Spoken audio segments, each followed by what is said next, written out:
عارف ليه الحياة بدأت؟ لأنك هتمتلك وحدتك استلام فوري بمقدم 10% واستشاري لمدة 10 سنين.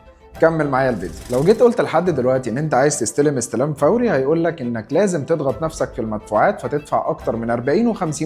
ودلوقتي انا جايب لك فرصه مش هتتكرر، انت بمقدم 10% بس هتمتلك وحدتك في كومباوند ساكن وعايش دلوقتي، وخدماته بتميزه عن كل اللي حواليه، من اول نادي كبير و6 جيم وحضانه، ده غير الكيدز اريا والسينمات والمسارح، كمان روف جاردن وسويمنج بول ومناطق لليوجا، ده غير ان في سنترال كيتشن بيخدم على كل الكومباوند، ودي حاجه بتميزهم عن كل المشاريع اللي حواليه. يعني كل تفصيله معموله عشان تخلي يومك مليان راحه. حتى العمارات نفسها مدخلين لكل عماره ومداخل فندقيه و2 اسانسير، ده غير الاندر جراوند بارك عشان الراحه تبقى جزء طبيعي من حياتك. المشروع ده من تطوير شركه اكام، وده شراكه مصريه سعوديه، وده بيبان في كل تفصيل. اما اللوكيشن فانت دايركت على محور السفارات، قريب من الجامعه البريطانيه وقريب من الكاتدرائيه، يعني انت في قلب اهم نقطه في العاصمه الاداريه وهي الارسنال. انا محمد الاحمر، CEO سيركل اسيت. سجل دلوقتي وانا ابعت لك كل التفاصيل.